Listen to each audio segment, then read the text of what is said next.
dilaksanakan Rancangan Pengajaran Harian RPH bagi mata pelajaran Bahasa Melayu untuk tahun 5 unggul. Pengajaran ini dirancang untuk dilaksanakan pada hari Selasa, 4 November 2025 selama 1 jam, iaitu bermula dari 8.15 pagi hingga 19.05 pagi. Iaitu selama 1 jam. Jadi, tema yang dipilih dalam pengajaran ini ialah perpaduan, manakala tajuk yang difokuskan ialah jalinan perpaduan. Jadi pemilihan tema perpaduan ini adalah sangat penting kerana perpaduan merupakan salah satu nilai asas yang perlu dipupuk dalam kalangan murid sejak mereka berada di bangku sekolah lagi. Hal ini kerana sekolah merupakan tempat yang menghimpunkan murid daripada pelbagai latar belakang sama ada dari segi kaum, agama, budaya maupun cara hidup. Jadi melalui pengajaran yang dirancang ini, murid dapat memahami bahawa perpaduan memainkan peranan yang sangat penting dalam memastikan keharmonian dan keamanan sesebuah masyarakat. Jadi murid juga dapat menyedari bahawa sikap saling menghormati, bekerjasama dan bertolak ansur antara satu sama lain dapat membantu membentuk sebuah masyarakat yang harmoni dan sejahtera. Seterusnya, saya akan menerangkan tentang standard kandungan dan standard pembelajaran yang digunakan dalam pengajaran ini. Standard kandungan bagi pengajaran ini ialah 2.3 membaca dan mengapresiasi pelbagai bahan sastra dan bahan bukan sastra. Standard kandungan ini memberi penekanan kepada kemahiran membaca yang bukan sahaja melibatkan proses mengenai dan menyebut perkataan tetapi juga memahami, menghayati serta menghargai pelbagai bahan bacaan. Bagi standard pembelajaran pula, pengajaran ini berfokus kepada 2.3.2 membaca dan mempersembahkan karya sastra dan karya bukan sastra dengan pelbagai bentuk penyampaian. Standard pembelajaran ini menekankan bahawa murid bukan sahaja membaca sesuatu bahan, tetapi mereka juga perlu mampu menyampaikan semula bahan tersebut dengan cara yang menarik dan berkesan. Contohnya, murid boleh mempersembahkan bahan sastra seperti pantun dan sajak dengan menggunakan intonasi yang betul, gaya penyampaian yang sesuai serta penghayatan yang baik supaya mesej yang ingin disampaikan dapat difahami oleh pendengar. Dalam masa yang sama, murid juga boleh mempersembahkan bahan bukan sastra seperti teks berita dengan gaya penyampaian yang jelas dan tersusun seperti seorang penyampai berita. Saya akan menerangkan tentang hasil pembelajaran bagi pengajaran yang telah dirancang ini. Jadi pada akhir sesi pembelajaran, murid diharapkan dapat membaca dan mempersembahkan puisi dan berita dengan pelbagai bentuk penyampaian. Jadi hasil pembelajaran ini dirancang bagi memastikan murid bukan sahaja mampu membaca teks yang diberikan tapi juga dapat memahami isi kandungan teks tersebut serta menyampaikannya semula dengan cara yang lebih menarik dan bermakna. Hal ini bermaksud murid tidak hanya membaca secara biasa tetapi mereka juga dapat membaca dengan sebutan yang jelas, intonasi yang betul serta gaya penyampaian yang sesuai. Contohnya apabila membaca puisi seperti pantun ataupun sajak, murid perlu membaca dengan penuh penghayatan supaya mesej yang terkandung dalam puisi tersebut dapat disampaikan dengan lebih berkesan kepada pendengar. Selain itu, murid juga digalakkan untuk menggunakan ekspresi wajah, nada suara dan gaya penyampaian sesuai semasa mempersembahkan bahan bacaan. Perkara ini dapat membantu menjadikan penyampaian mereka lebih menarik serta dapat menarik perhatian rakan-rakan di dalam kelas. Bagi bahan bukan sastra pula seperti berita, murid akan belajar membaca dan mempersembahkan berita dengan gaya yang lebih formal seperti seorang penyampai berita. Mereka perlu menitik beratkan aspek kelancaran membaca, kejelasan sebutan serta intonasi yang sesuai supaya maklumat yang disampaikan dapat dipahami dengan jelas oleh pendengar. Tambahan pula, melalui bahan puisi dan berita yang berkaitan dengan tema perpaduan, murid dapat menghayati nilai-nilai murni seperti kerjasama, saling menghormati, toleransi, semangat bersatu padu dalam masyarakat. Nilai-nilai ini sangat penting untuk membentuk sahsiah murid yang baik dan bertanggungjawab. Baiklah, seterusnya saya akan menerangkan tentang kriteria kejayaan bagi pengajaran ini. Ini adalah 3 kriteria kejayaan yang kita akan bentangkan. Kriteria kejayaan ditetapkan bagi memastikan bahawa hasil pembelajaran yang dirancang dapat dicapai oleh murid. Melalui kriteria kejayaan ini, guru dapat menilai tahap penguasaan murid terhadap kemahiran yang diajar. Manakala, murid pula dapat mengetahui dengan lebih jelas perkara yang perlu mereka capai pada akhir pembelajaran. Dalam pengajaran ini, terdapat 3 kriteria kejayaan utama yang ditetapkan bagi memastikan objektif pembelajaran dapat dilaksanakan dengan berkesan. Di mana kriteria kejayaan yang pertama ialah murid dapat membaca dan mempersembahkan pantun perpaduan asas keharmonian dengan pelbagai bentuk penyampaian. Melalui aktiviti ini, murid akan membaca pantun yang berkaitan dengan nilai perpaduan dalam masyarakat.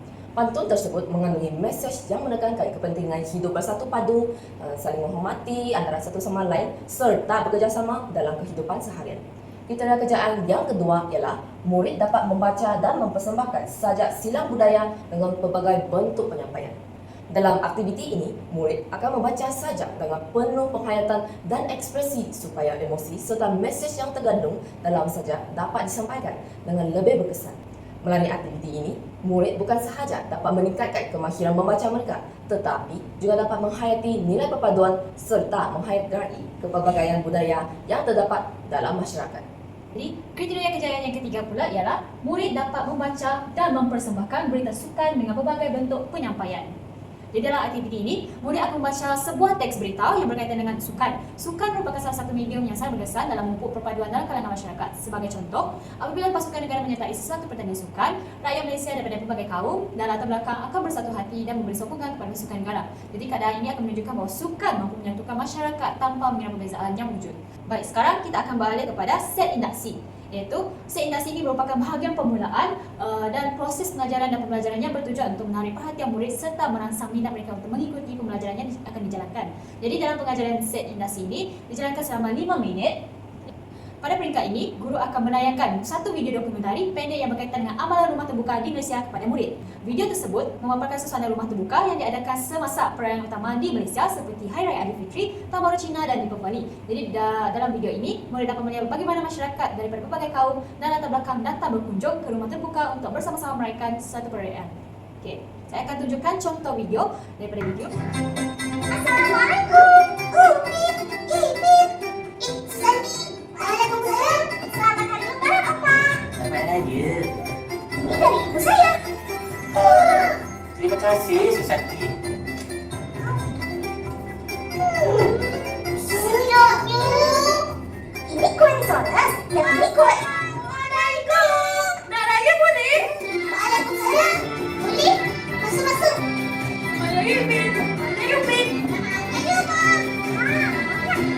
Mobil. Terus. Hah? Ini kau. Hai, kenal. Opa, kita jumpa. Masuk. Selamat Hari Raya Aidilfitri. Maaf lahir batin. Jadi melalui paparan video tersebut, murid dapat melihat situasi sebenar yang berlaku dalam masyarakat Malaysia, iaitu masyarakat yang hidup dalam keadaan harmoni, saling menghormati serta menghargai kepelbagaian budaya. Selain itu, murid juga dapat memahami bahawa amalan rumah terbuka merupakan satu tradisi yang sangat unik di Malaysia kerana amalan tersebut melibatkan penyertaan masyarakat daripada pelbagai kaum. Segi strategi pengajaran pula, aktiviti ini menggunakan strategi pembelajaran berasaskan konseptual. Strategi ini bermaksud murid belajar dengan mengaitkan isi pembelajaran dengan situasi sebenar yang berlaku dalam kehidupan seharian mereka. Pendekatan ini sangat berkesan kerana murid dapat melihat hubungan antara pembelajaran di dalam kelas dengan realiti kehidupan mereka. Hal ini bukan sahaja membantu meningkatkan kefahaman murid terhadap topik yang dipelajari, tapi juga menjadikan proses pembelajaran lebih bermakna dan relevan kepada murid. Jadi sebagai penutup bagi set induksi ini, guru akan mengaitkan pembincangan tentang rumah terbuka dengan tajuk pembelajaran pada hari tersebut, iaitu jalinan perpaduan. Jadi guru akan menjelaskan bahawa perpaduan boleh dipupuk melalui pelbagai cara, termasuk melalui aktiviti kemasyarakatan seperti rumah terbuka, sambutan perayaan, sukan dan juga melalui penghayatan karya sastra seperti pantun dan sajak. Jadi pendekatan PDP sebentar tadi adalah berpusatkan bahan. Kaedahnya pula adalah audio visual. BBB bahan bantu belajar adalah video autentik, manakala multimedia yang kami gunakan adalah YouTube.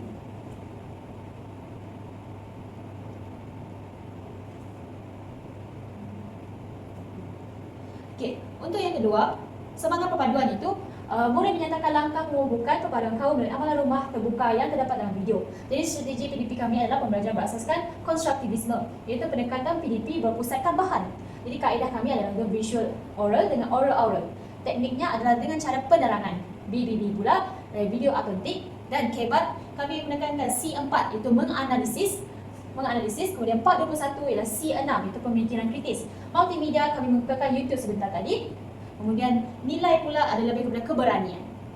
Seterusnya untuk yang ketiga, juga berkaitan dengan semangat perpaduan, iaitu T, murid bercerita tentang pengalaman sendiri semasa menghadiri rumah terbuka, iaitu strategi PDP, iaitu secara berasaskan konseptual. Pendekatan PDP berpusatkan murid, kaedah pula secara komunikatif, dan teknik pula bercerita.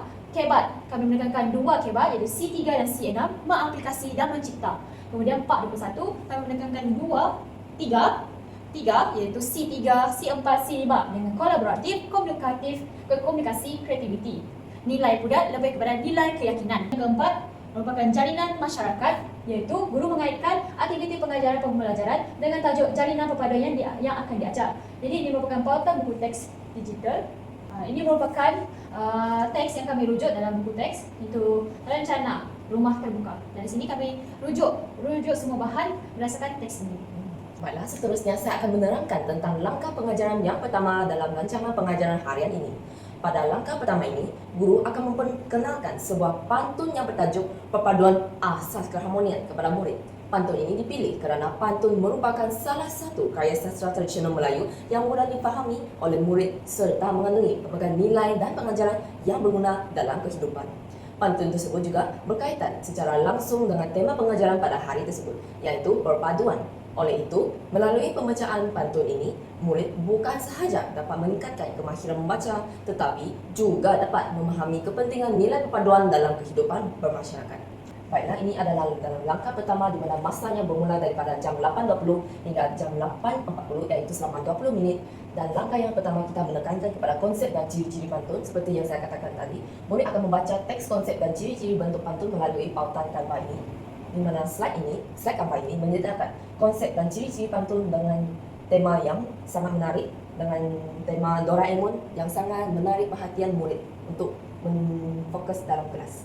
Ini adalah mengenai ciri-cirinya serta konsep pantun. Ini adalah definisi secara asas dan mudah dipahami oleh murid tahun 5.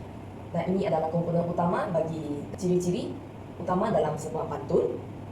Dan ini adalah ciri-ciri juga di mana ada pembayaran dan maksud. Dan ini adalah susunan ABAB juga terdapat dalam ciri-ciri pantun. Dan ini adalah contoh bagi satu pantun mengikut ataupun berdasarkan ciri-ciri tersebut. Dan ini adalah cabaran bagi murid untuk melengkapkan pantun ini yang disediakan. Itu sahaja untuk langkah yang pertama, 1 titik bagi pautan Canva, iaitu PBB, di mana strategi PDP bagi langkah ini adalah pembelajaran berasaskan konstruktivisme, manakala pendekatan PDP pula adalah berpusatkan bahan, iaitu bahan yang kita tunjukkan seperti tadi. Dan kaedah yang digunakan adalah visual oral, teknik pula adalah membaca secara mekanis, dan bahan bantu belajar iaitu PBB secara teks bergambar. Dan multimedia yang kita gunakan adalah Canva, dan nilai keyakinan diterapkan untuk membantu murid lebih yakin untuk membaca pantun. Dan dalam langkah yang pertama, titik kedua, adalah murid akan membaca dan mempersembahkan serangkap pantun nasihat yang ditulis secara bergilir. Panel ini akan menerangkan cara untuk berpantun. Ini adalah slide yang kita sediakan melalui notebook KLM, di mana pantun ini diambil daripada Google tentang pantun nasihat. Tema yang kita gunakan untuk menghasilkan slide ini adalah Upin dan Ipin. Ini adalah rangka pantun yang pertama, di mana pantun ini menunjukkan ciri-ciri pantun serta nilai murni daripada rangkap ini. Dan ini adalah langkah kedua, sama juga ada ciri-ciri serta nilai murni yang cikgu ingin terapkan kepada murid. Dan langkah yang ketiga, ada ciri-ciri juga ABAB serta nilai murni, iaitu fikir dahulu kesan perbuatan kita sebelum terlambat. Baiklah, strategi PDP yang kita gunakan dalam aktiviti ini adalah pembelajaran berasaskan ke diri, di mana murid akan belajar dengan membaca slide tersebut dan memahami secara lambat-lambat tetapi berdasarkan diri sendiri mereka. Dan pendekatan PDP di sini adalah berpusatkan bahan, iaitu Canva slide seperti tadi. Kaedah secara visual oral, BBB iaitu bahan bantu belajar adalah puisi. Teknik adalah secara membaca mekanis, dan multimedia yang digunakan adalah Canva. Kebat yang diterapkan dalam aktiviti ini adalah mengaplikasi, dan PAK 21 adalah C3 iaitu kolaboratif. Dan aktiviti PAK 21 adalah secara round table iaitu bergilir-gilir, dan nilai yang ingin diterapkan kepada murid adalah keyakinan untuk membantu mereka lebih yakin dalam membaca pantun. Dan yang ketiga, dalam langkah yang pertama adalah murid membaca dan mempersembahkan pantun perpaduan asas keharmonian dengan pelbagai bentuk penyampaian secara berkumpulan. Di sini kita menggunakan perpaduan asas kemahiran, di mana pantun ini mempunyai ciri-ciri pantun yang sudah diajar pada awal tadi. Ini adalah langkah kedua, dan langkah ketiga adalah seperti ini. Kalau masa ini kita menggunakan tema The Kampung Boy untuk menarik perhatian murid-murid. Dan strategi PDP yang digunakan dalam langkah ini adalah pembelajaran mastery, di mana murid telah mempelajari, mengetahui dan sudah mencuba untuk berpantun pada langkah yang seperti tadi. Oleh itu, pembelajaran PDP pada kali ini adalah pembelajaran mastery. Pendekatan PDP adalah berpusatkan bahan. Kaedah adalah secara visual oral, bahan bantu belajar adalah puisi, teknik adalah secara persembahan, dan multimedia adalah secara Canva. Kebat, unsur kebat adalah C3 mengaplikasi, dan C4 menganalisis, PAK 21 adalah 2, yaitu C3 kolaboratif dan C5 creativity. INK dalam langkah ini adalah patriotisme dan nilai adalah bekerjasama. Seterusnya saya akan menerangkan tentang langkah pengajaran 2 dalam pengajaran ini. Jadi pada langkah ini, guru akan memperkenalkan sajak yang bertajuk Silang Budaya iaitu kepada murid. Jadi sajak ini dipilih kerana kandungan yang berkaitan dengan kepelbagaian budaya yang terdapat dalam masyarakat Malaysia selaras dengan tema pembelajaran pada hari tersebut iaitu perpaduan. Jadi mari kita lihat sajak berkaitan dengan silang budaya ini. Okey, ini merupakan sajak yang bertajuk Silang Budaya yang kami rujuk. Jadi pada awal aktiviti ini, guru akan menerangkan secara ringkas kepada murid tentang maksud tajuk sajak tersebut. Guru akan menjelaskan bahawa istilah silang budaya merujuk kepada pertemuan dan interaksi antara pelbagai budaya yang wujud dalam masyarakat. Selepas memberikan penerangan ringkas tentang sajak tersebut, guru akan membaca sajak silang budaya di hadapan kelas dengan penuh penghayatan. Guru akan menggunakan intonasi, nada suara dan ekspresi yang sesuai supaya murid dapat merasai emosi serta mesej yang terkandung dalam sajak tersebut. Selepas itu, murid akan diminta untuk membaca sajak tersebut secara berkumpulan. Guru akan membahagikan murid kepada beberapa kumpulan kecil supaya setiap kumpulan dapat bekerjasama dalam mempersembahkan sajak tersebut. Jadi setiap kumpulan diberi peluang untuk mempersembahkan sajak dengan cara kreatif dan menarik. Antara cara yang boleh digunakan oleh murid ialah membaca sajak secara berirama, membaca sajak dengan ekspresi dan intonasi yang sesuai, membaca sambil membuat pergerakan atau aksi yang bersesuaian dengan maksud sajak. Selepas setiap kumpulan selesai membuat persembahan, guru akan memberikan maklum balas serta pujian kepada murid atas usaha dan keberanian mereka untuk tampil di hadapan kelas. Jadi, ini merupakan strategi PDP kami iaitu pembelajaran berasaskan konstruktivisme. Pendekatan PDP dengan berpusatkan bahan, kaedah visual oral, bahan bantu belajar adalah teks bergambar seperti yang kami paparkan nanti. Kemudian teknik pula iaitu bertutur mekanis, multimedia adalah Canva, Kebat ialah C4 itu menganalisis, Pak 21 adalah C3 iaitu kolaboratif, mana nilai yang diterapkan ialah keyakinan. Sekarang kami akan mempersembahkan DVD kami sebagaimana yang langkah pengajaran 2.1 seperti tadi, iaitu lebih kepada konsep sajak dan ciri-ciri sajak. Ini saya menekankan kartun ini supaya dapat menarik perhatian pelajar untuk belajar. Okey, ini merupakan maksud sajak. Ini merupakan kira definisi sajak juga. Dan ini merupakan ciri-ciri sajak. Okey, ini juga merupakan ciri-ciri sajak yang kami menerapkan dengan slide yang diperoleh daripada notebook LM. Ini juga ciri-ciri bagi sajak. Langkah kedua poin 2 iaitu murid membaca sajak sejadah rindu yang disediakan dan mengisi tempat kosong dengan jawapan yang sesuai. Jadi strategi PDP adalah pembelajaran bahasa asas ke diri. Pendekatan PDP adalah berpusatkan bahan, kaedah ialah visual oral, bahan bantu belajar ialah teks bergambar, teknik bertutur mekanis, multimedia kami gunakan 2 iaitu word wall dengan Canva. Jadi Canva yang kami aplikasikan iaitu C3 dan C4 itu mengaplikasi dan menganalisis. Part 21 pula C3 iaitu kolaboratif, aktiviti Part 21 iaitu round table dan nilai keberanian. Jadi di sini kami akan tunjukkan contoh Canva pautan poster sajak sejadah rindu. Di sini sajak sejadah rindu diberikan terlebih dahulu supaya murid dapat membaca secara mentalis supaya mereka dapat menjawab soalan daripada word wall nanti. Baik, ini merupakan contoh sajak sejadah rindu yang akan dibaca secara mentalis oleh murid. Baik, ini merupakan word wall yang dibuat untuk murid untuk menjawab soalan.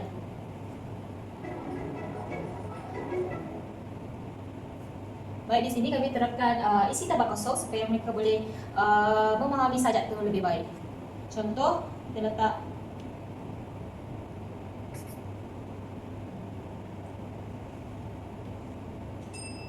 jadi apabila murid dapat menjawab soalan betul, word tersebut akan menandakan betul pada jawapan tepat pada jawapan tersebut. Jadi pada akhir word ini akan menunjukkan markah bilangan mereka untuk bagi setiap jawapan yang mereka berikan. Jadi word ini bukan saja dapat meningkatkan keyakinan mereka dalam bersajak, malah juga word ini boleh digunakan dalam aktiviti ujian kuis yang ringkas.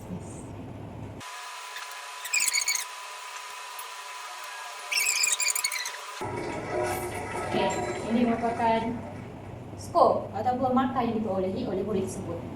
Baik, kita akan teruskan dengan langkah 2.3 iaitu murid membaca dan mempersembahkan sajak silang budaya dengan pelbagai bentuk penyampaian. Jadi ini strategi PDP ialah pembelajaran mastery. Pendekatan PDP berpusatkan bahan, kaedah pula visual oral, BBB pula lebih pada puisi, kemudian teknik pula bertutur secara mentalis, kemudian multimedia pula Canva. Canva-nya adalah C3, C4 itu mengaplikasi dan menganalisis. Part 21 menekankan C3 hingga C35 dan 6 itu kolaboratif, kreativiti dan pemikiran. EMK pula pragmatisme dan nilai keyakinan. Okey, baiklah kami akan tunjukkan sajak silang budaya. Okey, ini merupakan sajak silang budaya yang akan diberi kepada murid untuk dibaca. Murid juga boleh mengimbas kod QR ini untuk mendengar cara bacaan yang betul, yang tepat berkaitan dengan sajak silang budaya ini. Sumber yang kami peroleh dari sajak tersebut adalah dari buku teks digital tahun 5, muka surat 91. Seterusnya, saya akan menerangkan tentang langkah pengajaran yang ketiga dalam pengajaran ini. Pada langkah ini, guru akan memperkenalkan sebuah teks berita sukan kepada murid. Teks berita ini dipilih sebagai bahan bukan sastra yang sesuai dengan tahap murid tahun 5 serta selaras dengan standard pembelajaran yang menekankan kemahiran membaca dan mempersembahkan berbagai jenis bahan. Pada permulaan aktiviti ini, guru akan menerangkan secara ringkas kepada murid bahawa sukan bukan sahaja merupakan aktiviti riadah ataupun pertandingan, tetapi juga boleh menjadi salah satu medium yang sangat berkesan untuk memupuk perpaduan dalam kalangan masyarakat. Guru boleh memberikan contoh situasi yang sering berlaku dalam kehidupan sebenar. Sebagai contoh, apabila pasukan negara Malaysia menyertai sesuatu pertandingan sukan seperti bola sepak, badminton ataupun sukan antarabangsa yang lain, rakan Malaysia daripada pelbagai kaum dan latar belakang akan bersatu hati untuk memberi sokongan kepada pasukan negara. Selepas penerangan tersebut, guru akan memaparkan teks berita sukan kepada murid. Guru boleh meminta murid untuk membaca teks tersebut secara bergilir-gilir supaya semua murid berpeluang untuk terlibat dalam aktiviti membaca. Semasa murid membaca teks berita tersebut, guru akan memberi perhatian kepada sebutan, kelancaran membaca, serta penggunaan intonasi yang sesuai. Jika terdapat kesalahan sebutan atau intonasi, guru akan membimbing murid dengan cara yang positif supaya mereka dapat memperbaiki bacaan mereka. Seterusnya, guru akan memilih beberapa orang murid untuk tampil ke hadapan kelas dan mempersembahkan teks berita tersebut seperti seorang pembaca berita di televisyen. Murid digalakkan membaca dengan gaya yang lebih formal, jelas dan tersusun seperti seorang penyampai berita yang sebenar. Selain itu, guru juga boleh memberikan galakan dan pujian kepada murid yang berani tampil di hadapan kelas. Hal ini penting untuk meningkatkan motivasi dan keyakinan diri murid agar mereka lebih berani untuk bercakap dan mempersembahkan sesuatu di hadapan orang ramai.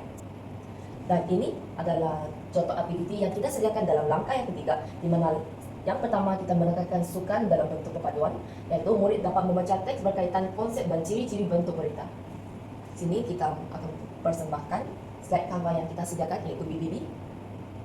Di sini kita menggunakan tema kartun yang comel, dan ini adalah tentang konsep dan ciri teks berita. Ini adalah ciri-ciri ataupun konsep tentang berita. Dan ini juga merupakan contoh bagaimana berita disampaikan. Dan ini adalah ciri-ciri bagi menghasilkan satu teks berita yang sesuai.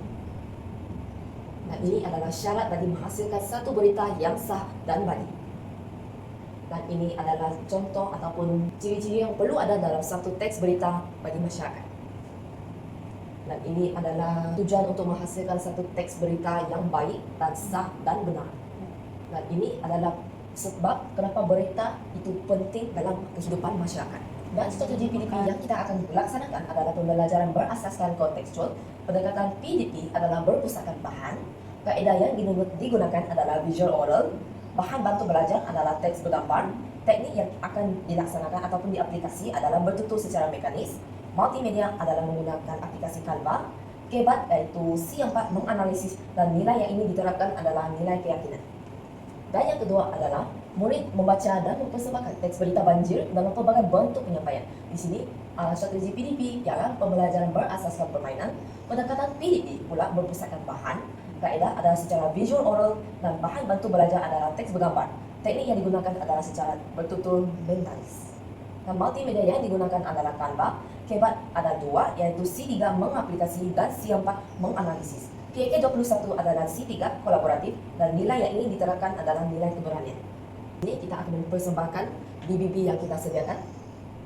Ini adalah contoh berita sebenar yang kita petik daripada sebuah Astro Awani berkaitan dengan lebih daripada 700 mangsa banjir di Sabah dan Sarawak pindah ke PPS. Dalam aktiviti ini, murid berpeluang untuk menguji cara untuk memberi satu berita, di mana guru akan membantu murid ataupun memberi peluang kepada murid untuk membaca serangkaian berita daripada sini, dan guru akan membantu mereka untuk sesuaikan intonasi bagi satu berita. Dan langkah yang seterusnya, murid akan membaca dan mempersembahkan berita sukan dengan pelbagai bentuk penyampaian. Di sini strategi PDP yang digunakan adalah pembelajaran mastery kerana mereka sudah mencuba untuk menyampaikan satu berita dengan gaya dan intonasi yang sesuai pada langkah yang sebentar tadi. Dan pendekatan PDP adalah berpusatkan bahan, kaedah adalah secara visual oral, DBB adalah video otentik, teknik adalah bertutur mentalis, multimedia adalah Canva, dan kebat adalah C3 mengaplikasi dan C4 menganalisis. PAK 21 adalah ada tiga, iaitu C3 kolaboratif, C5 creativity, dan C6 pemikiran kritis. Aktiviti PAK 21 yang diterapkan adalah pengucapan awam, dan IMK adalah patriotisme, dan nilai yang ini diterapkan adalah keyakinan. Mari kita lihat BBB yang kami sediakan. Ini adalah contoh teks daripada berita sah, di mana murid akan berpeluang untuk membaca teks dengan cara dan intonasi serta gaya bahasa yang sesuai. Sebagai contoh, kekuatan sebenar Malaysia terletak pada semangat perpaduan yang menjadi asas kejayaan di pentas dunia. Menerusi hantaran di laman Facebook, beliau sempena sambutan Hari Kebangsaan ke-68 hari ini, Chong Wei berkongsi kenangan awal ketika mula bermain badminton di gelanggang kampung yang sederhana sebelum bergelar wira negara. Di sini, guru bukan saja boleh menggunakan ini saja, guru boleh menggunakan kreativiti yang lebih menarik. Contohnya memberikan mikrofon kepada murid seperti penyampai berita akan membaca di hadapan skrip ini seperti kita akan bercakap seperti di hadapan kelas sebagai penyampai berita.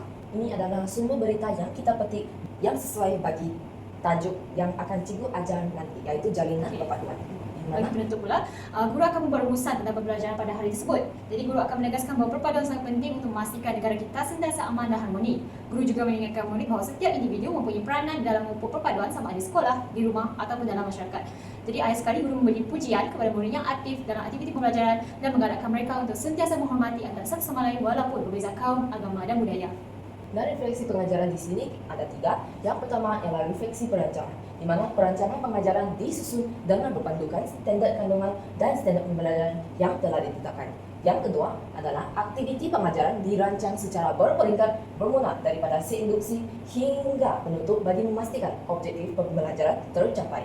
Dan yang ketiga adalah bahan bantu mengajar seperti video, Canva, dan workbook dipilih bagi menjadikan pembelajaran lebih menarik dan interaktif. Adalah refleksi pengajaran yang kedua, iaitu refleksi pelaksanaan. Pertama, murid menunjukkan minat semasa menonton video dan berkongsi pengalaman menghadiri rumah terbuka. Kedua, sebahagian besar murid dapat membaca dan mempersembahkan pantun serta sajak dengan baik secara berkumpulan. Yang ketiga, terdapat beberapa murid yang masih kurang yakin ketika mempersembahkan teks berita di hadapan kelas. Dan refleksi yang ketiga iaitu refleksi tindakan. Guru akan memberikan lebih banyak latihan membaca dan persembahan secara individu untuk meningkatkan keyakinan murid. Dan kedua, guru akan menyediakan contoh penyampaian yang lebih jelas seperti penggunaan intonasi dan gaya persembahan yang sesuai. Dan yang ketiga, guru juga akan menjalankan aktiviti bimbingan dalam kumpulan kecil bagi membantu murid yang masih lemah. Jadi itu sahaja daripada kami. Sekian, terima kasih.